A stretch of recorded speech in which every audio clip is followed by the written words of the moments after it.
Hello all and welcome back to Homestuck for Dummies, Act 2 today. Because we're starting Act 2 of Homestuck, obviously. So yeah, to sum up last act, Jonathan Egbert was a boy and he started playing a game with his friend Rose, and then a meteor fell and he took a bite out of a blue apple. The end. Moving on. Years in the future, but not many, which turns out in a fucking author's note in the books, which is deep lore, I guess. Years in the future, but not many, turns out to mean 413 years in the future, which feels like a lot. Anyway, 413 years in the future, we see a wayward vagabond strolling through the desert. Cute little boy. And he stumbles upon some little thing sticking out of the ground. And as he rubs the sand off, he sees a spirograph pattern on the thingy. But we'll worry about that more later. So we cut back to the boys, as in BOIS, because that's gender neutral. Fight me. Rose is building. What? Writing. I guess it is building in the case of Rose, because she fucking is so dense when she writes stuff. Anyway, she's writing a game facts walkthrough for the game thus far. And then we get to see John again. And we get we get a flash animation that shows a bunch of different angles from inside his house. And the sky outside gets dark. Some creepy eyes appear underneath his bed. John's dad, who's in the kitchen, is like, whoa, what the fuck? And then we see John standing on his balcony as the camera zooms out. And we see that everything around John's house is gone, leaving John's house and some of the surrounding yard left on a giant rock pillar super high in the sky above some dark clouds. Ominous. So yeah, anyway, John's standing there with his blue apple, and then suddenly the Colonel Sprite starts freaking the fuck out. And then it divides into two pieces, one white piece and one black piece. Black piece flies down below the clouds, white piece flies up into the sky. And then a weird spirograph appears over John's house, and then we see a second one appear above that, and then a third one even further above that. Wonder what that means. Anyway, so yeah, the Colonel Sprite also leaves behind a little piece of itself that turns into a little floating Harlequin thingy. Neat. Suddenly, somebody starts speaking to John in his head, and it's not the readers anymore. Someone is taking control, but who could it be?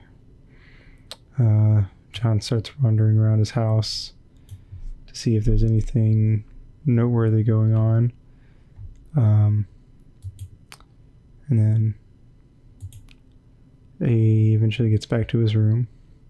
There's some weird black, oily stuff on the floor. And then he gets to his computer and starts talking to Rose, who has just been watching him scramble around his house like a lunatic, as he is wont to do. And then Rose tells him that his neighborhood was completely destroyed by the meteor, and that his house has been transported to somewhere else, and now there's just a giant crater where his old neighborhood used to be. And then John is surprisingly unfazed by this, and is like, well, so if meteors are falling all over the place, is it our job to beat this game and save the world? Rose is like, I don't know. And then John's like, cool. And then Rose is, oh wait, no. John's like, hey, Rose, you never wished me happy birthday. And then Rose is like, oh, happy birthday. And then John goes on. Starts running around, messing with stuff. Standard meandering stuff. He goes out to get his PDA, but it's on a little platform too far from the house for John to reach. The head in his voice demands that John just jump for it, but John isn't going to do that. Shut the fuck up. So Rose then builds him a little platform that he can use to get closer. He slowly makes his way across the little catwalk, and then Rose picks up the PDA and gives it to him, which shoots one of the Harlequin statues he had in his Solidex out. He starts talking to Rose again. Tells her that he feels weird and that he's compelled to do weird things that he doesn't really understand by some kind of voice in his head. And Rose attributes it to post-traumatic stress, and then they just kind of drop it and John goes back to whatever the hell he does. Back in the future, we return to the Wayward Vagabond. We see that he has removed the little spirograph thing, opening up a little hole with a ladder in it. He climbed down the ladder into a small bunker of sorts. He goes up to a large computer thing shaped like a house. And on one of the screens it shows John just standing there. And then he begins typing into the keyboard, and it is revealed that the Wayward Vagabond is the voice in John's head. Go figure. We get another look at Rose's game facts thingy, which just tells us a bunch of stuff about how Spurb works, but it's not really that important. Then she looks outside, and it's raining super fucking hard, and meteors are falling, and she's kind of just gives this snarky look instead of being absolutely terrified like she probably should be. But I guess all 13-year-olds just don't give a fuck and think they're invincible. I don't know. They're weird kids.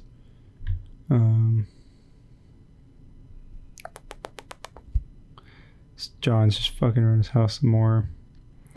And then Rose is like, alright, my laptop battery is going to die. There's no power in my house. I need to get up to the backup generator. Turns out the backup generator is behind the mausoleum that Rose's mom built for her cat Jasper's. So Rose has to journey out into the rain and get over to the mausoleum so she can plug up her laptop to the backup generator. Otherwise, John is fucked. Anyway, so she sits back down and starts playing the game while she still has battery power.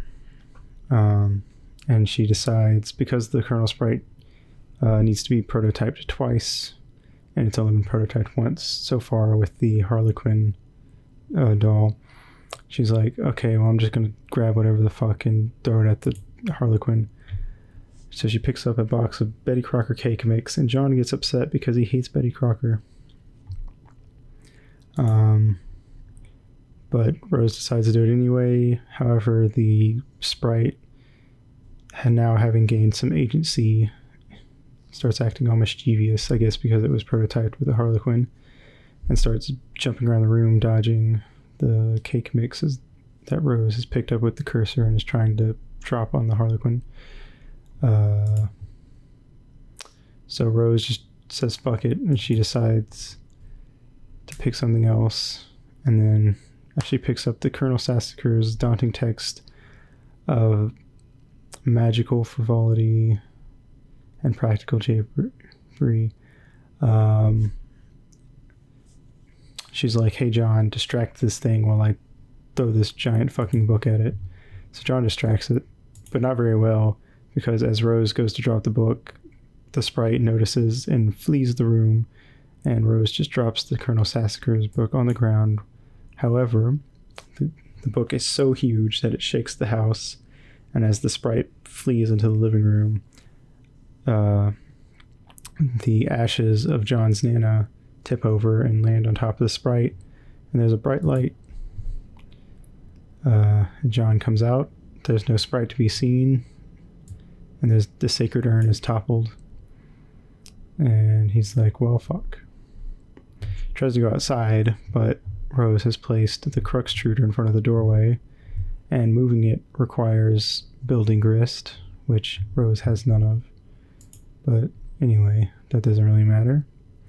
None of this really matters. John goes to head upstairs, hears a hoo-hoo-hoo from somewhere in the house. Doesn't know what the hell it is, but I guess we'll find out soon. He then gets a message from Dave, who's like, yo bro, I'm gonna start rhyming at you. And John's like, bro, I don't got fucking time for this. Any of your nerdy raps, as John says. And then he explains the situation, and Dave's like, yo, that's sick, I'm gonna rap about that. And he starts rapping about that, and he throws out stupid lines like no, I'm not gonna read them. It's bad. It's a really bad rap. Anyway, John's like, fuck this, and goes about his doing whatever John does, while Dave just spams his inbox with raps. Heads out to the balcony, and Rose is like, hey, I'm gonna pick up your car and bring it over to the balcony. And as she picks up the car, her laptop loses power. She drops the car, and it goes tumbling down into the clouds below. So that's gone. Bye, I guess. And we'll never see it again. Except all the times that we totally see it again. Okay.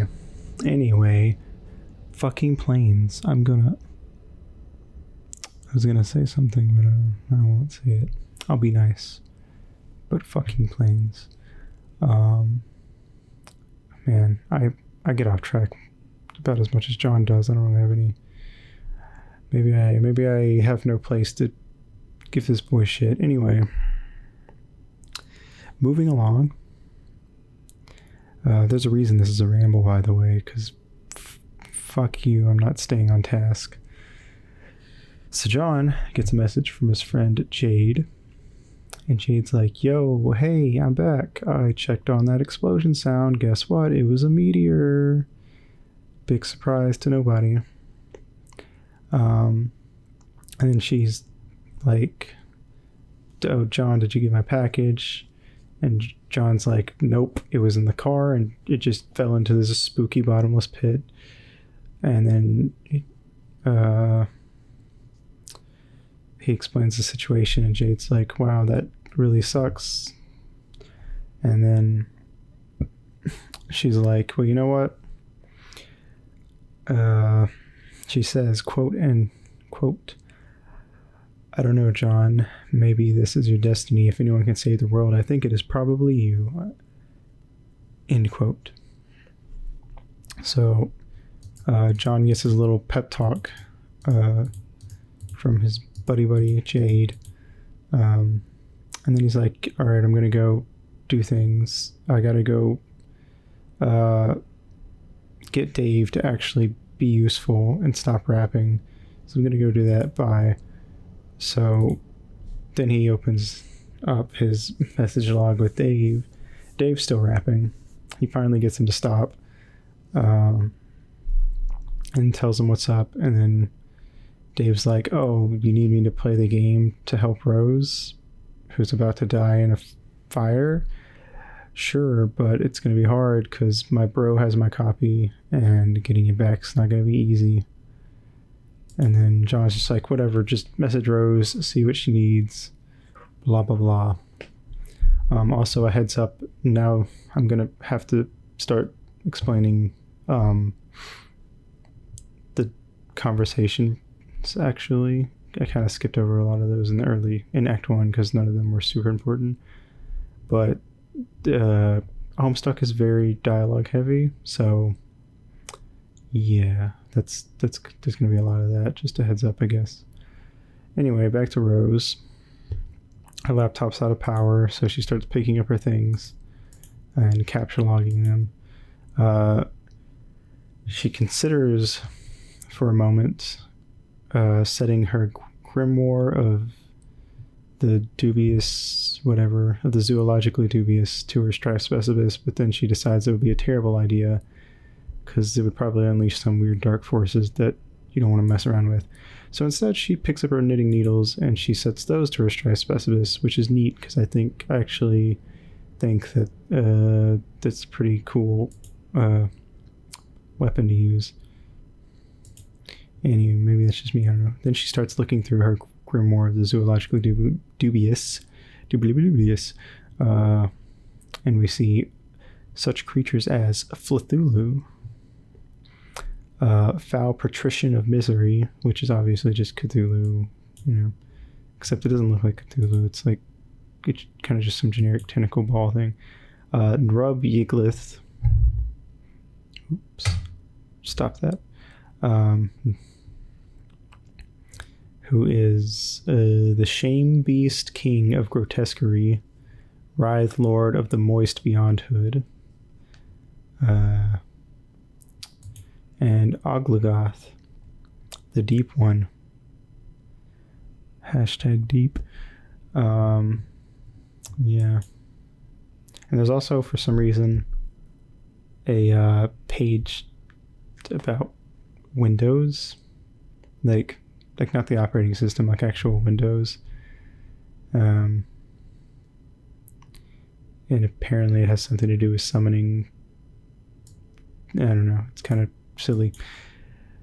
Anyway, she recapture logs all her stuff. She heads out, and as she enters her house, she prepares for a unpleasant confrontation with her mom. But then, psych, we switch over to Dave.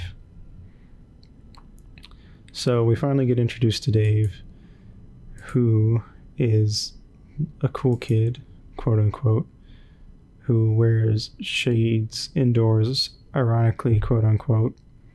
And we get introduced to his assortment of interests and get a look at his room.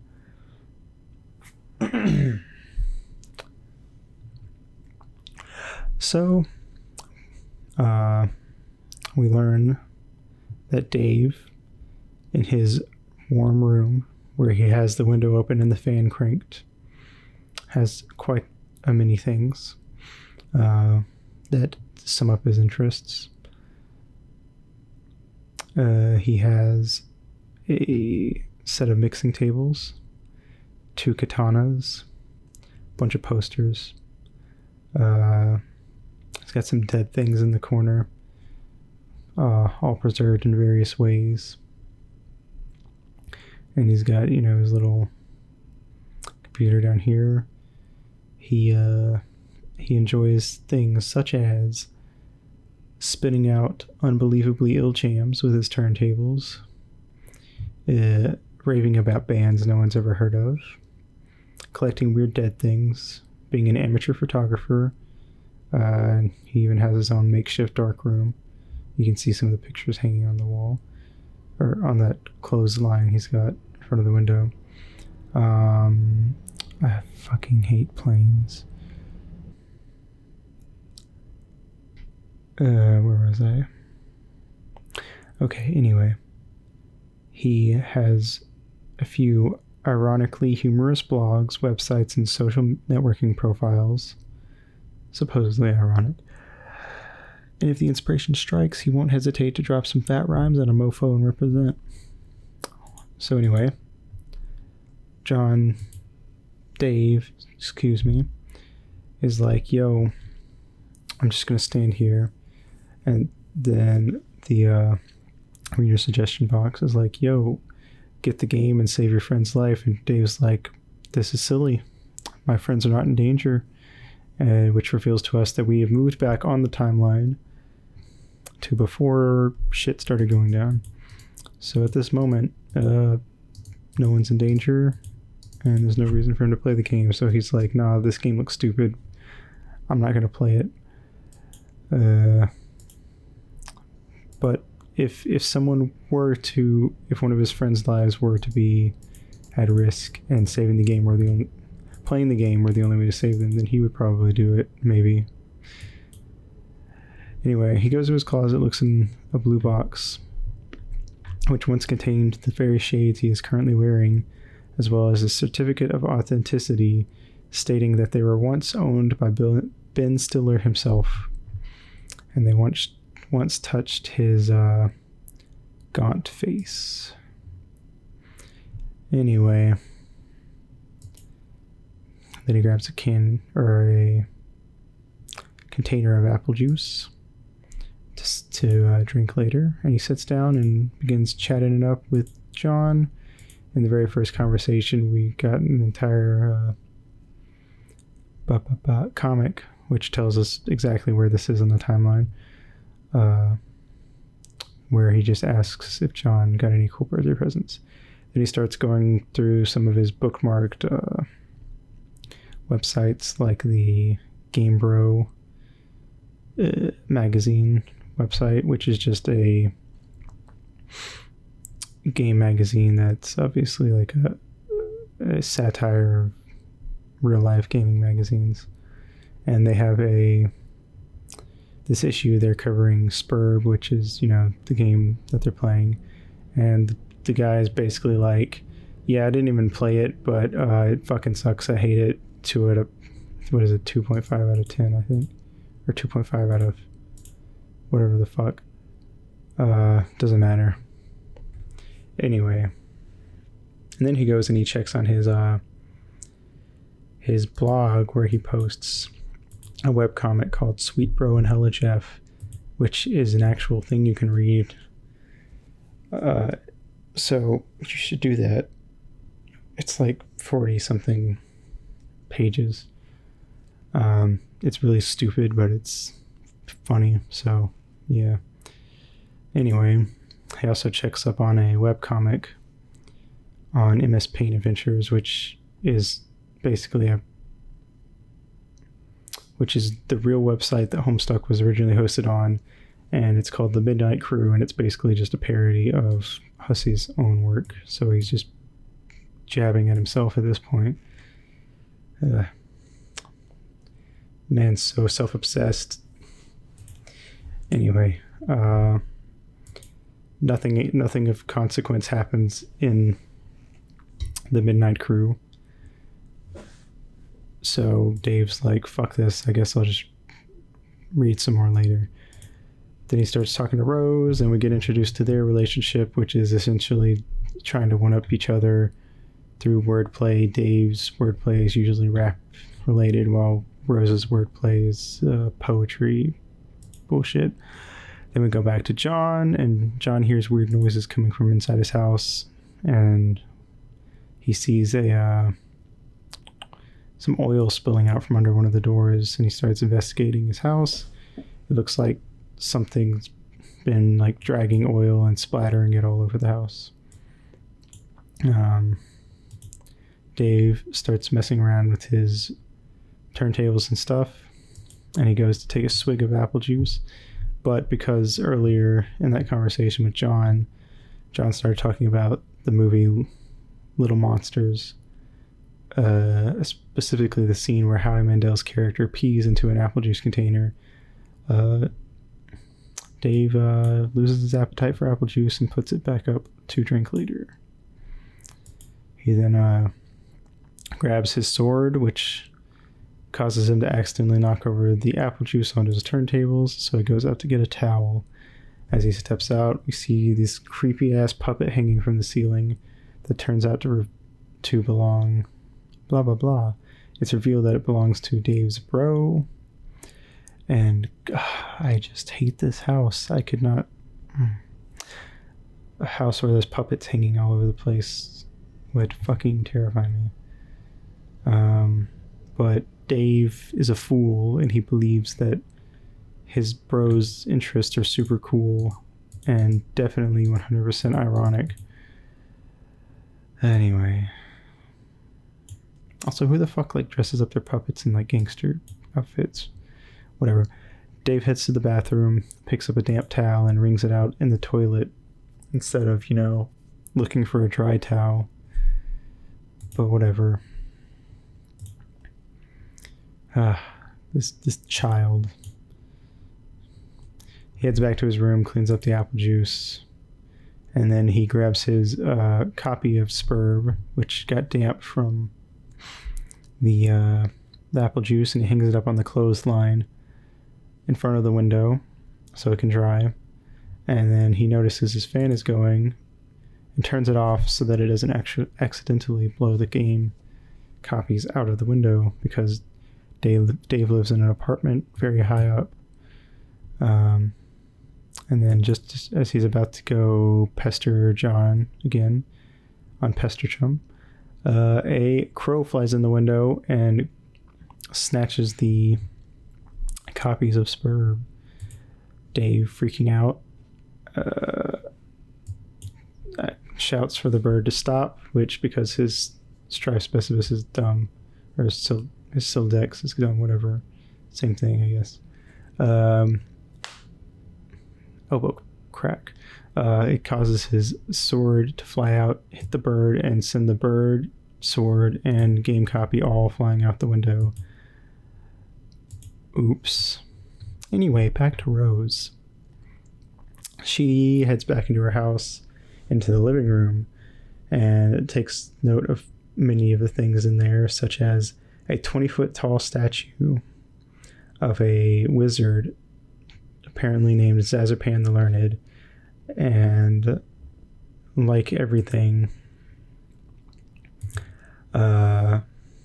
Rose doesn't believe that these things are genuinely something that her mom enjoys, and Rose thinks her mom does all of this just to spite her, because I don't know, do all 13-year-old girls think that everything their mom does is to spite them? Yeah, probably. Anyway, she also takes note of some other things in there, like a bronze dipped vacuum cleaner, which is actually from Rose. It was an ironic gift that Rose got her mom for Mother's Day, and her mom liked it, quote unquote, so much that she put it on a pedestal in the living room for all to see, and occasionally, apparently, Rose's mom will turn it on. She then goes over to an Eldritch princess doll that Rose got from her mom, which was a pretty princess doll originally, but then Rose, with her sick knitting skills, turned it into an Eldritch princess doll. Anyway, she thinks about cataloging it, but it's very big, so she decides not to. She does, however, pick up the umbrella next to it. Then she heads into the kitchen, and we get some more looks at Rose and her mom's one-upsmanship with each other, like how Rose used those letter magnets that people have on their fridge to spell out shrew, but she had to use 2 V's because apparently the W's were missing. Then her mom bought a pack of W's and taped it to the fridge. So Rose responded by writing a thank you note, having it legally notarized, and then marked with a drop of her blood. And then Rose's mom responded by buying a velvet pillow and putting it underneath the note so that the note wasn't touching the floor. Then Rose grabs one of the W's and holds it up to her face like a mustache in a very silly way, almost uncharacteristic of Rose. And then Rose, in another attempt of one-upsmanship, puts 12 cents in the pack where the W was to pay for it. She then grabs the velvet pillow because maybe she'll need it later. I don't know. Anyway, as she's about to head out, suddenly her mom appears out of nowhere in a flash of lightning. As in, there's a flash of lightning and her mom is then suddenly standing there. I don't think her mom is capable of traveling through lightning. But then again, who knows? You don't. Anyway, and she's just standing there with a martini in one hand and a Swiffer in the other, and then an empty mop bucket. And Rose is very upset because she just can't stand her mom for some reason. So she youth rolls out over the counter into the living room, knocking over some of the little wizard statues while she does so. Then we go back to Dave, who has put gaffer tape over his window because I guess fucking tape fixes everything. I don't know. This boy is something, let me tell you. And then anyway, so he goes to talk to Jade, actually. And Jade and Dave's relationship is interesting because Jade is such like a genuine person, and Dave is always so like coy and ironic about everything. But it's kind of cute because he kind of opens up a little more around Jade, probably because she's so straightforward. He's kind of the same way with John to a degree because John is also very straightforward. Yeah. Then Jade is very cagey, and she mentions things that have yet to happen, but is convinced will happen.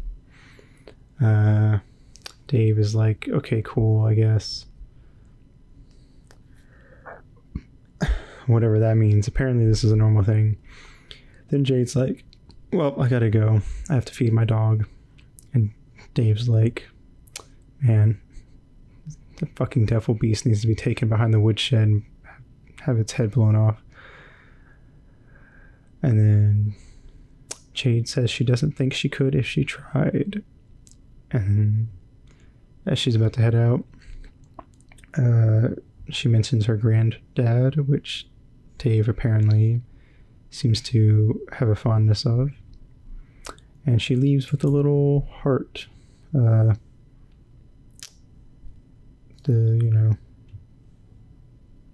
Less than 3 thing. I don't know why it took me so long to think of. Anyway, he grabs his phone, which is an iPhone, just for whatever reason you might want to know that. And heads out. John, being useless again, has a little conversation with Dave, where they just talk about like monsters because John's like, maybe there are monsters in my house, and Dave's like, that's stupid, and John's like, okay, fair enough, but then Dave's like, you fucking idiot. Of course there are monsters in your house. I was fucking with you. You're in like an evil dimension. Like, come on, man. Kind of got to throw logic out the window. Anyway, Dave is about to head out into his house, and then he mentions his bro. I was going to get the copies from him again.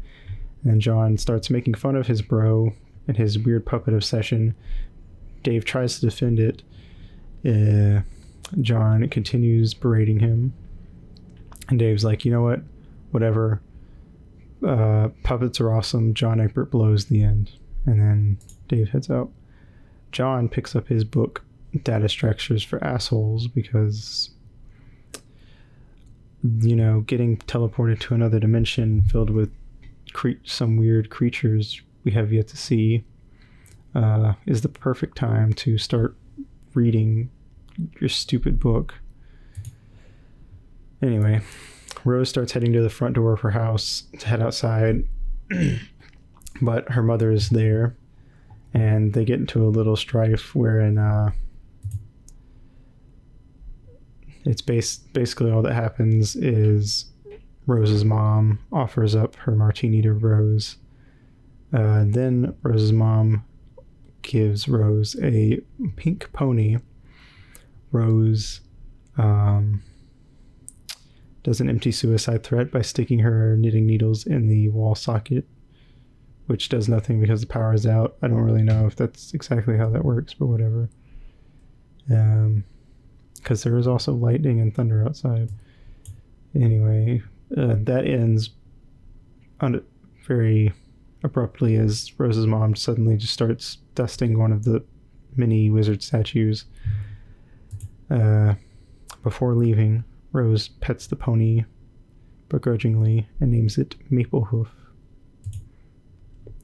John, reading his book, is unaware of the strange imp creature behind him that jumps him. And as it does so, it starts swinging around John's bunny that he got as a present. John takes out a sledgehammer and attempts to fight back, but because he's a little pussy-ass bitch, he can't lift the sledgehammer, and he just falls over, and he loses without the imp actually having to do anything. Rose leaves out the back door and sees the transformer outside, which distributes power to her house, has been struck by lightning. So that's why the power is out. And she grabs her umbrella and heads over to the mausoleum. John gets back up with his sledgehammer, except the head of the hammer has come off, so now it's just the handle. And he starts swinging that around, but then he gets his ass kicked by the imp. Back to Rose. She makes her way into the mausoleum. John, finally having had enough, actually starts being competent, and finally beats this really weak enemy that he's, it's the first enemy introduced so far, so obviously he's a little pussy ass bitch. But hey, small steps, John, small steps. So he picks up the bunny and, reenacting a scene from one of his favorite movies, Con Air, he puts the bunny back in the box. And then he goes up on his etch-a-ladder, which is like a little level up system that doesn't actually matter. He rises from the rung of green tyke up to Plucky Tot. Oh boy. But he does do a cute victory dance. It also unlocks some new stuff for Rose to mess around with when she's actually able to, be his client player. He also unlocks the bunny kind of Strife Specialist, so I guess he can use that bunny as a weapon now. Not that that'll ever come back, wink.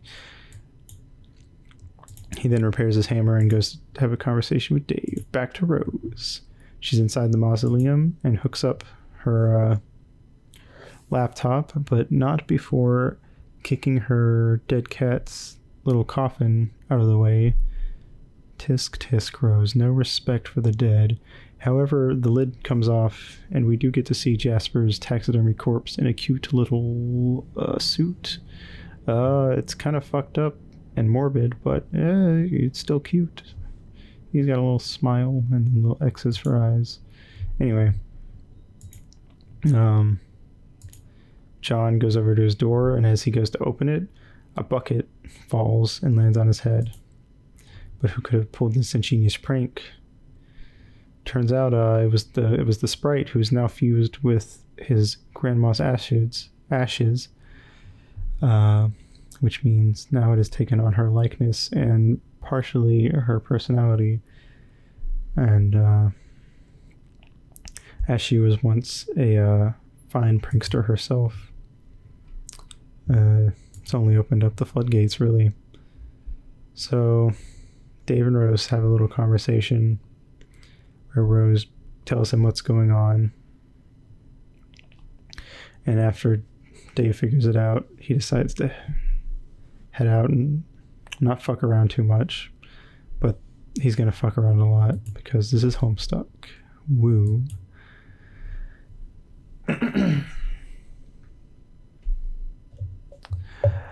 John John starts having a conversation with his Nana, who is now dubbed Nana Sprite, and asks about what's going on. Nana Sprite tells him that he has entered the medium, which is essentially the game world, but it's not just some place inside of the game. It's an actual place like that exists that he's been taken to.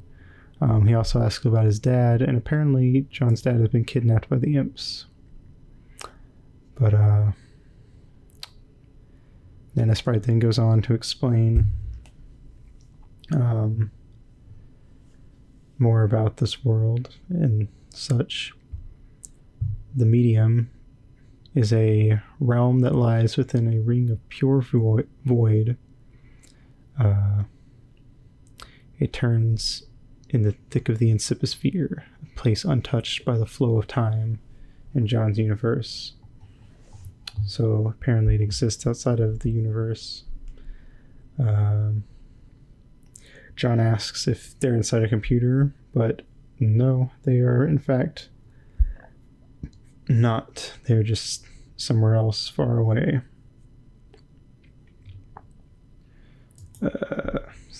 John is kind of confused, so his Nana starts explaining in a more concise way, but not too concise because it's Homestuck. So, as she explains, above the medium, beyond the 7 gates, yada yada, there's a place called Skya at the center of the Incipisphere. It's a little blue planet that is destined to be the battleground for light and dark.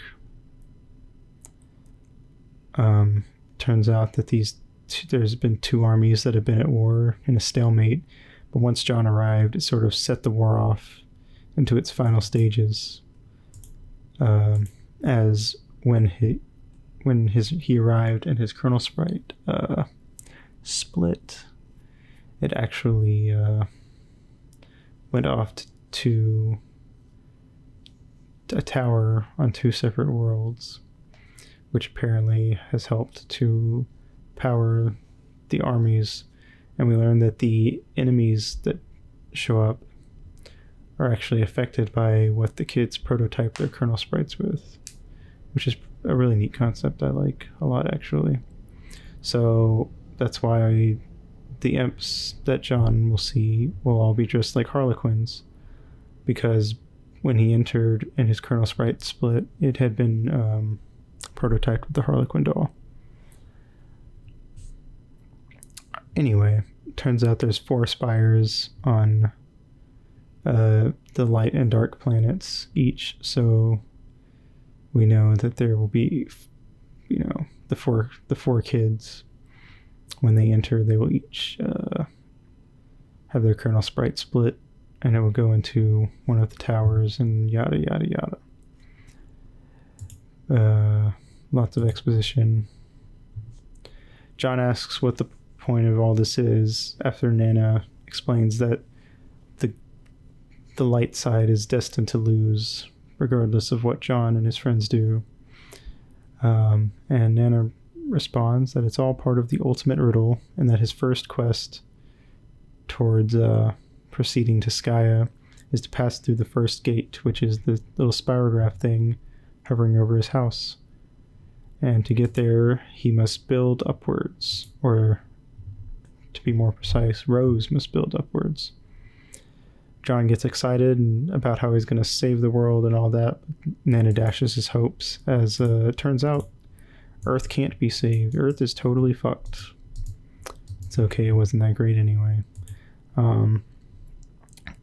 He has much more important things to take care of, supposedly, but she doesn't tell him what that is because you gotta be cagey.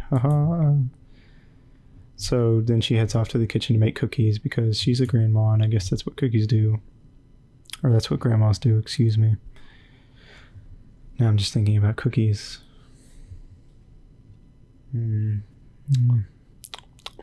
Cookies. Okay, anyway.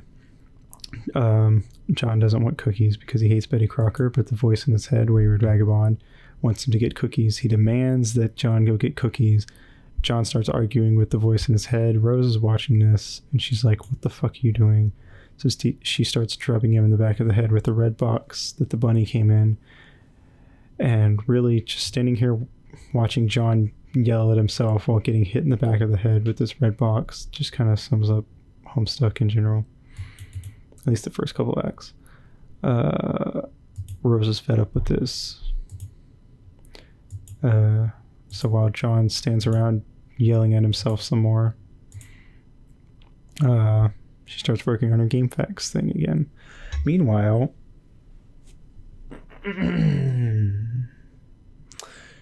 Wayward Vagabond, while typing to John, accidentally hits the caps lock key, which causes a panel to open up, revealing some canned food inside the wall. Then we go back a few months into the past, before all of this, before John played the game, where Rose and Jade are having a conversation about Rose making John's birthday gift well in advance because she's knitting him something. We don't know what yet, but anyway. So Rose and Jade are talking about that, and then Jade starts mentioning that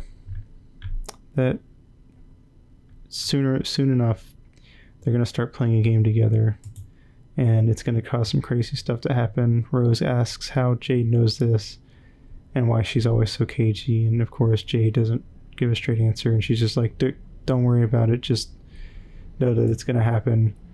But yeah, you should totally play the game when it comes out. Bye. Back in the sort of present with Dave. Dave grabs his second katana because his first one flew out the window, and decides to go find his bro. He heads back into the house and into the living room, where we see a shit ton of really creepy puppets, like a Mr. T puppet and a Chuck Norris puppet, who are handcuffed together because I don't know. I really don't know. I don't want to know.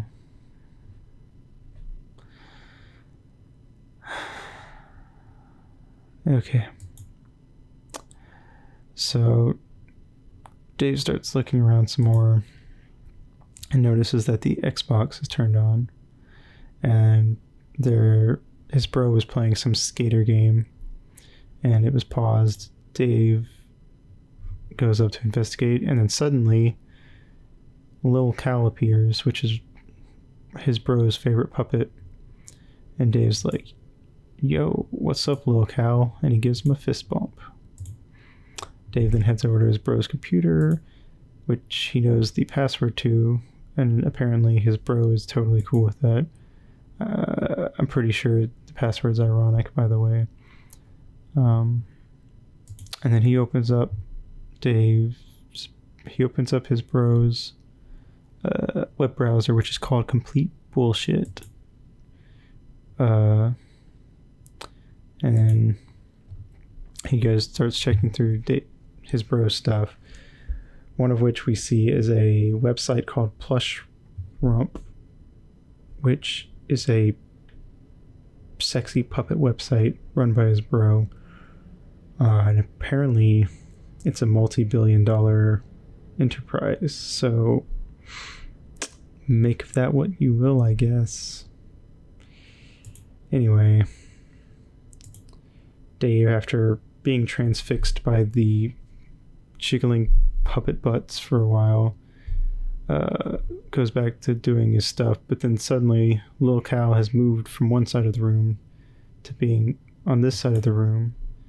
Dave is a little perturbed and starts looking around the room at all the creepy puppets and starts to finally flip the fuck out, as he probably should have a long time ago. And then he decides to message John to calm his nerves. John's busy though, so he doesn't even notice. Then he messages Dave. Yeah, then he messages Rose. Sorry. We're not at the point where Dave talks to Dave yet. He basically is just like, yo, puppets are maybe not as cool as I thought they were. And then Rose tries to psychoanalyze his puppet shit. And some dream he had the other night about where a little cow was just staring at him in his dream creepily and whispering to him. And then we go back to John, who's doing absolutely fuck all. And Rose deploys a thing called the Desinix, which is a machine that lets him craft items. John looks out his window and sees a bunch of imps playing around on his old swing set and in his yard, and gets very upset by this because that's his yard. How dare they?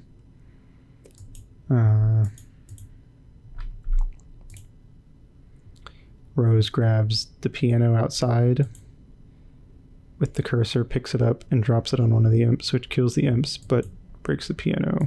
And John's a little sad about that. But now we know that Rose can kill imps by dropping stuff on them, which is cool. Then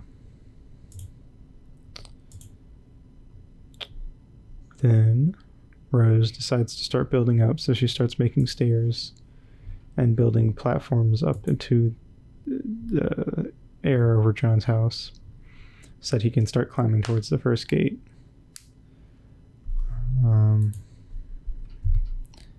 Boo, boo, boo. John starts checking around his house, meandering about, yada yada. Does a bunch of useless things. When he gets to the living room, we see that there's a shit ton of imps in here. So John grabs his hammer, some shaving cream, and his Slimer pogo, and starts bouncing all over the place, beating the shit out of the imps. And then he sort of just crash lands in the corner.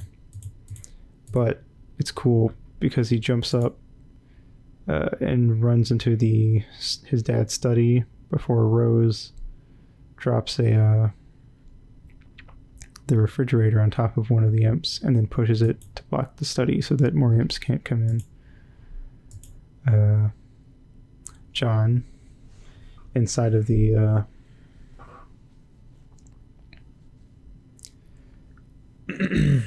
inside of his dad's study, is inquired by wayward vagabond in his head, who is now talking nicely because he found a book on human etiquette in the bunker. He starts asking for a can opener, and John then gets distracted and confused because the voice in his head is asking him for a can opener.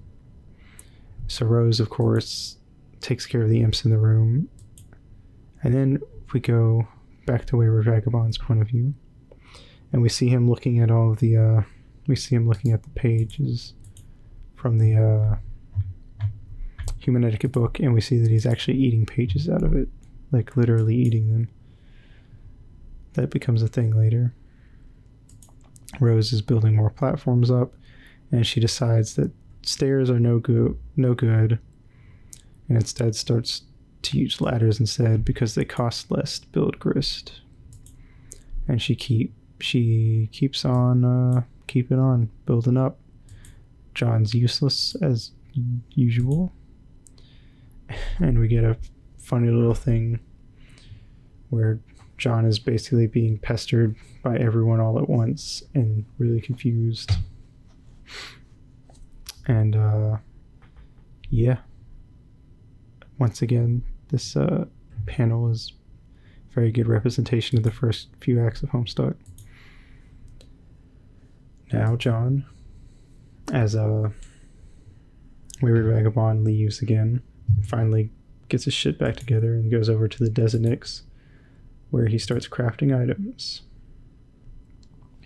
Rose has a conversation with Dave where he is very upset about all this puppet bullshit going on, and Rose spins a little poem insinuating that Dave does in fact like puppet dick in his face all the time. John learns that on the back of all of the captcha card, there's a little captcha code, which he can use in the Desinix to craft items. So he does that for a while, and it's not super important, because, you know, whatever. But it's kind of neat, I guess, if you're into the super, super deep lore. Anyway, outside of John's window, there's an imp staring in, and suddenly the imp turns around as John's bathtub goes flying into the imp through the wall and landing in the room, taking John by surprise. But then John checks his PTA and sees that he actually had a message from Rose warning him about it, but he was too distracted to notice. He also has a message from Dave saying, "Puppets, awesome. That's really all there is to say on the matter." Seems Dave is very upset about the puppets.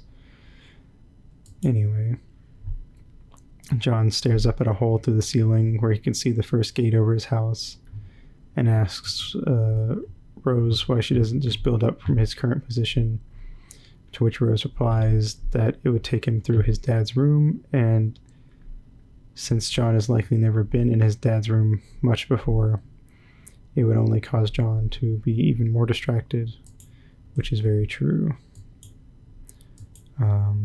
John then examines a safe that fell through a hole, the hole in the ceiling that was actually in his dad's room, and the impact busted the safe open.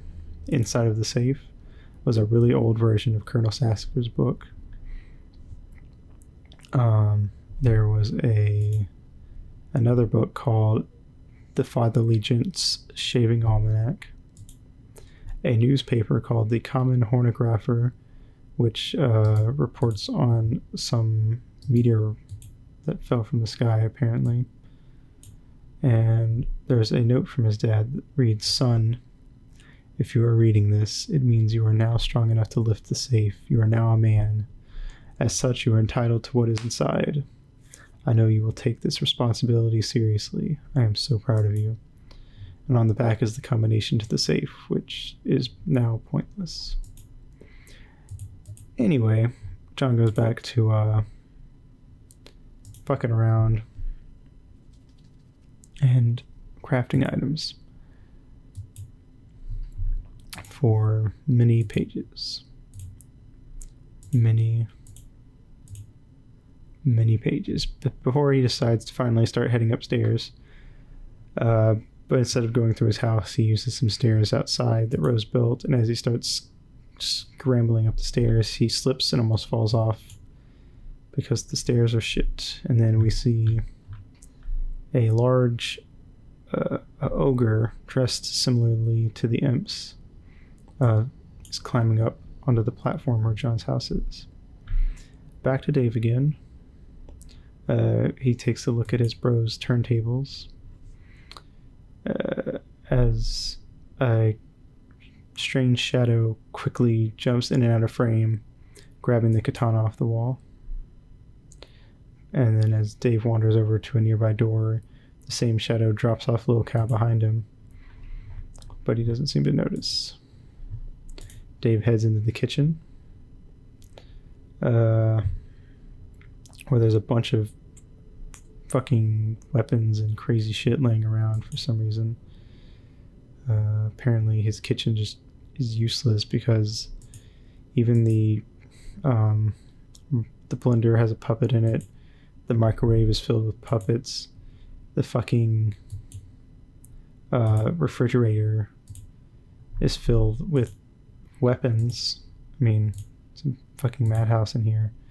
And Dave spends a very long time in the kitchen doing absolutely nothing for a very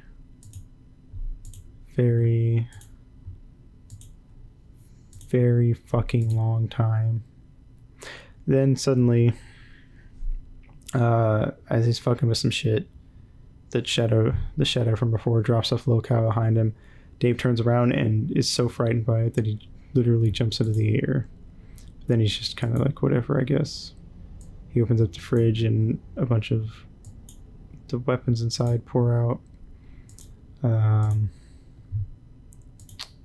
then meandering. He just spends so fucking long in the kitchen before he finally looks up at the ceiling where the little door thingy to the attic is, and he sees that on it is written "Hello, Dave" with a little jigsaw piece around it, which is a reference to Saw. Woo. Anyways, Dave climbs up and yanks the cord to drop the stairs to the attic down. It opens up and a shit ton of puppets fall out and land on top of Dave. Dave is very upset by this. Rightly so.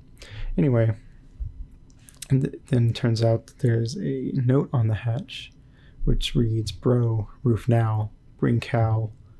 We're doing it, man. We're making this happen." And the last two lines being a reference to Dave's webcomic. Dave, very angry at this point, cuts all the puppets to pieces with his katana. And then we go back to John. John is doing absolutely fuck all as usual. And after messing around and getting some help from Rose, he starts crafting some actually useful stuff, like the pogo hammer, which is pretty neat because it's basically an upgrade to his hammer that when he swings it around really fast, it actually lets him bounce up into the air really high, which is kind of neat, but also pretty dangerous. And he actually uses it on an imp, which sends him flying up above his house, but Rose drops a bed on one of the platforms up there, which he lands on safely. We then see that the ogre from before has now climbed up, and there's a second ogre coming as well. John, laying in his bed, is suddenly like, "Hey, this bed's pretty comfy, I'm gonna sleep." Rose says this is a very bad idea because there's a bunch of monsters coming for him, but John doesn't give a fuck, and he goes to sleep anyway. So yeah, he'll probably die. I don't know. Whatever. It's not important. It's not like he's about to get jumped by two giant ogres. Back to Rose's thing. We see that as she's, messing around with more stuff, trying to be useful, the backup generator goes out because the heat from the fire, which is now closing in around the mausoleum, has caused it to malfunction, which makes her laptop die, which means that John is just laying there asleep, defenseless. John has a weird dream where he sees a spirograph in the sky and a bunch of clouds coming towards him that all take the shape of familiar stuff to him. And then as the final cloud approaches, there's a weird flash of freaky light, and then he wakes up. And he has a conversation with his friend Jade, who asks about his adventure and tells him to stay positive. And of course, as she is often to do, I should say, she's very cagey. And John has no idea what she's trying to say, but she makes vague references to future events and then leaves. And then John grabs his pogo hammer And as he does so, he sees the ogre climbing up to greet him, and he hides behind his bed with one of the imps, shaking in fear. The imp, not wanting to deal with any of this, quickly absconds by grabbing an umbrella and making a slow descent to the yard below. John climbs up to the highest platform to prepare for the ogre's eventual arrival. And as he gets distracted for a minute, looking down below, and when he turns around, the two ogres are standing over him. We go back to Dave, who finally decides to climb up to the roof and meet his bro. So with katana in one hand and Lil Cal thrown over his shoulder, Dave heads up to the roof. When he gets up there, he sets down Lil Cal and prepares to fight. Suddenly, the shadow from before appears, grabs Lil Cal, and disappears. Dave notices this and starts wandering around his rooftop and prepares for battle. And just as it seems we're about to get this cool fight sequence between Dave and his bro, we get psyched out and we switch over to Jade. Now we get to meet Jade, but double psych. We're not meeting Jade yet. We're meeting Wayward Vagabond, but properly this time. So Wayward Vagabond stands in the little thing, surrounded by cans and the book on human etiquette, and a rotten pumpkin, which he immediately eats. He then notices a gauge on the wall for a power cell, which is in the red, meaning that it's likely low on power. He then goes over and picks up a can of gravy and tries to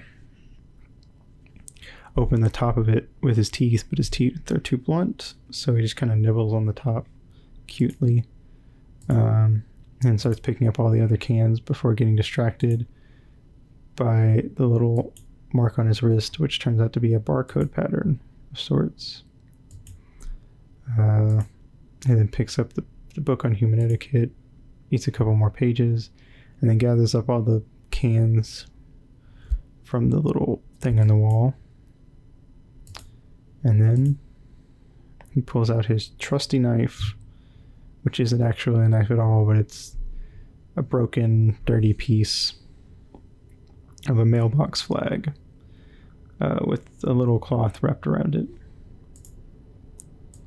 And then he decides to use the cans and the book on human etiquette to build a little town, which he names Cantown, and he names himself the mayor of. And then he starts imagining what it'd be like to be mayor of Cantown and how cool that would be, but he would never be a king because he hates kings. He then wanders over to a corner of the room where there is a container of motor oil, a Crayola chalk box, a firefly encased in amber, and a glowing green rock of uranium, which he immediately eats, which then causes him to occasionally just, like, when he burps, the radiation activates, you can see his bones. Ha ha ha. He picks up the chalk, looks inside, eats the 2 green pieces, and then that's that for now. He ignores the motor oil, but he does pick up the firefly, which seems to be blinking rapidly for his attention, but he can't think of any way to get the firefly out of the amber without harming it, so he just sticks it over in Cantown to illuminate the area. He then uses some white chalk to build road lines and such before heading over and building a little chest-like section of town, which he refers to as a residential district. He grabs a he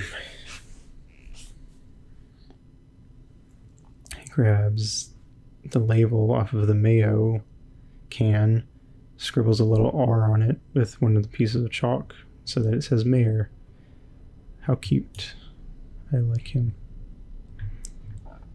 Ethan begins drawing on the wall. On one wall, he draws light blue sky with white clouds. And in the center of it is a golden shining planet with a single moon orbiting it. On the other wall is a slightly darker blue sky with more clouds. There's 4 planets here, one of which appears to be a little blue planet with a volcano on it. The next one is a red planet with a black gear-like thing surrounding it. The third one is a rainbow-looking planet with some rainbow clouds. And the fourth one is a black planet that he made with the oil. And you can see the oil dripping down the wall. Further down the wall is a purple planet surrounded by darkness. Ooh, spooky. And this purple planet has a single moon around it. Woohoo. On the screen on the wall, we can see John as he's first using his pogo hammer.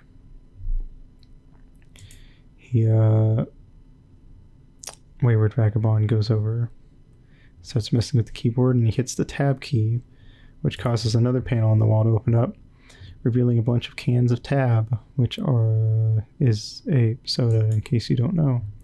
And he immediately starts drinking all the soda, and then uses the empty cans to add to Cantown. He then goes back over to the keyboard and hits the escape key, which causes the window showing John to minimize, and we see a little window that shows a history of all the commands he's made.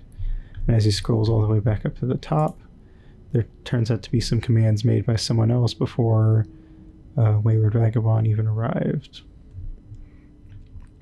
which gives him ideas on what to do now. So he types switch 2 into the keyboard, which switches him to another monitor, but it's kind of hard to tell what's going on. We see a very staticky image of the Zazarpan the Learned statue, and then he types in switch 3, and we see a very staticky image of Dave next to like a bird ghost thing, and with a little cowl torn up. And then suddenly all 4 screens change to show the recurring house symbol and a counter starting at 4 hours and 13 minutes.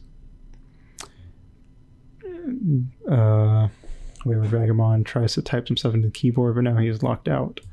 So he decides, screw it, I'm going to go be the mayor of Cantown, which is exactly what he does. He then places a bunch of cans on the chessboard looking area, and starts playing chess with himself, because this boy just likes chess. When he gets done playing, there's only 4 minutes left, so I guess he's screwed. Anyway, though, minutes in the future, we see a peregrine mendicant wandering through the desert with a little cart filled with discarded mailboxes. Wayward Vagabond heads over to the ladder and decides to head up the ladder to leave, because he assumes that something bad is going to happen when the countdown finishes. As he does so, the door slams behind him, and grates cover up the exit, trapping him inside.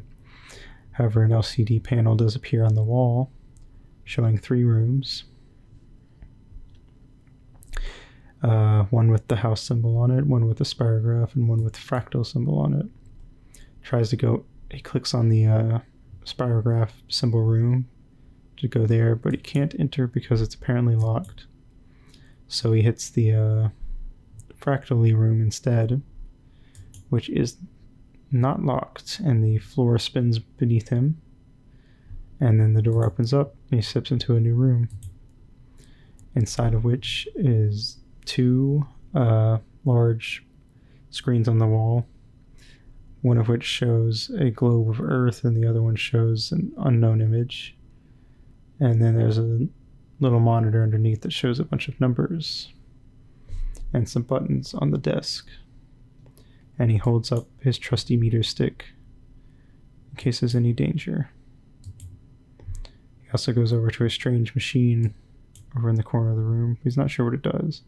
So he hits one of the buttons on the desk, and on one of the screens appears the word "purify." And suddenly a pumpkin appears underneath the strange machine with a little carving in it of what appears to be like some sort of dog or wolf head. He then goes over and hits one of the other buttons, which changes the numbers on the monitor. He then deduces that this is set the coordinates for the purifying machine, the purifier, to the center of this facility. He messes with the knobs a little, and then he uses this purifier to bring over all of his belongings from the other room, including some cans and the firefly trapped in amber. He opens up the pumpkin and eats out of the inside, and then gets the good idea to use the purifier to teleport the firefly out of the amber, which totally works. Now the firefly is safe, and he names it Serenity, which is really cute. He then messes with one of the dials that actually adjusts the time, showing that he can purify stuff from the past, and he attempts to purify the rotten pumpkin he ate earlier. However, this doesn't work. Instead of purifying it, it paradoxifies it, which creates a green sludge version of the pumpkin, which just sort of falls down into green goop. He then messes with it some more, and then he purifies the grates over the ladder that we're keeping him in. And now that he can get out, with the timer only having 30-something seconds left, he starts gathering up his stuff. He starts to go climb the ladder, but as his hands are full, he slips down, but he gets up quickly and climbs back to the top. And as he does so, he looks around at the desert surrounding him. And as the countdown reaches 0, suddenly the building that he was, the little facility that he was in, lifts up out of the ground and rockets up into the sky. It turns out to be some sort of flying pod with the familiar house symbol on the side. The pod then flies over really far to the west. And then we get a look back in time at the meteor that hit John's neighborhood, and we get a time lapse of the crater further and further into the future, where eventually a strange white tree grows and drops some sort of weird little pod with the house symbol on it and this pod looks kind of like an apple. We'll then see Wayward Vagabond in his pod fly over the Peregrine Mendicant, who is standing next to the apple-shaped pod in current time, future, whatever. We then see a meteor fall out of the sky through some weird portal and land next to a volcano. And then in the crater of that meteor grows some weird ruins with a frog on top. And slowly, most of that area gets taken in by water, creating an island. We then see Rose, who is dealing with the fire, and Rose's mom presses a few keys on a strange keypad, which causes a ladder to be revealed inside of the mausoleum.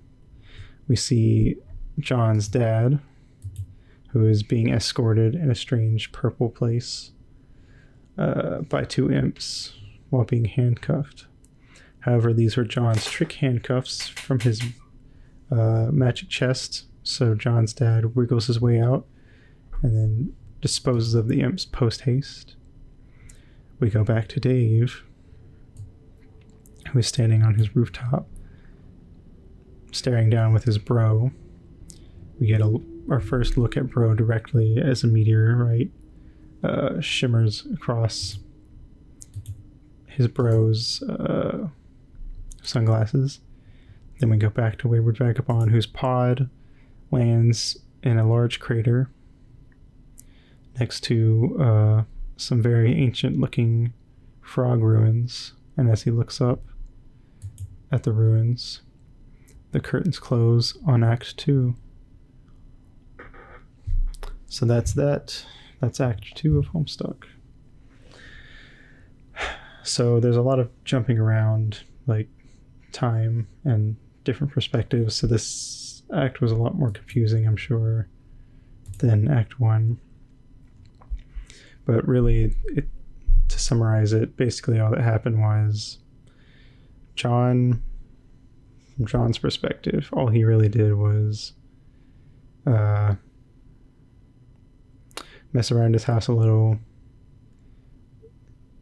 His Colonel Sprite got prototyped with his Nana. He talked to his Nana. His Nana explained some stuff about, what's going on, which was all very cagey and didn't actually help that much. And then he fought some imps, went to the top of his house, and then got confronted by some crude ogres. Rose's perspective, she was helping John. Her laptop's power went out. She went out to the mausoleum and hooked her laptop up to the backup generator after meandering around her house a bit. And then the backup generator died, and just as all hope seemed lost as the fires were surrounding the mausoleum, we saw Rose's mom inputting some stuff on a keypad while she was standing in the house looking out a window, and then a ladder appeared in the mausoleum for Rose to go down. From Dave's perspective, we saw him before shit went down. He accidentally killed a bird and lost his copy of Spurb, and now he has to go get his bro's copy. So he goes out into his house, starts meandering around, has a lot of weird experiences with puppets, and then went upstairs and had a stare down with his bro. Presumably he'll fight him soon. And then we met Wayward Vagabond, and from his perspective, all he really did was he found the pod, went inside, began talking to John through his head, made Cantown, very important, extremely important to the lore, became the mayor of Cantown, even more important to the lore. Then he fucked around for a while, found the other room, purified some stuff, paradoxified that one pumpkin. Then he headed out. His pod took off, flew through the air, flew past the Peregrine Mendicant, and we saw her pod, which is shaped like an apple, while Wayward Vagabond's pod is shaped like a cork. Then he landed next to some frog ruins, which looked ancient, and that's it. So yeah, Act 2 is weird because because Act 1, nothing really happened. In Act 2, a lot happens, but it's handled kind of weird because it's like there'll be like 20-30 pages of nothing, and then there'll be like 20-30 pages of a ton of shit happening, and it kind of goes back and forth like that, so it's kind of handled really weird. The pacing right now is kind of odd, but once we get to when we get to Act 4, the pacing gets better, because in Act 4 is when they stopped doing the reader suggestion box, and Hussey just took over the story for himself, which made it helped make streamline things so he could, really like control the flow of the story. Although I'd say he didn't really get the grasp on it until Act 5, but that's whatever. Anyway, I hope you've been keeping up well enough so far. And if you have questions, that's fine. You're going to have questions always. There's always a bunch of shit that happens and you're not really sure what it meant.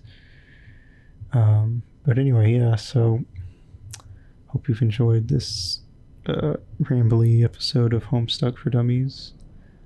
And I hope you have a good day, or a good night, or a good whatever the heck it is you're having. And I will see you all in the next video. Mwah.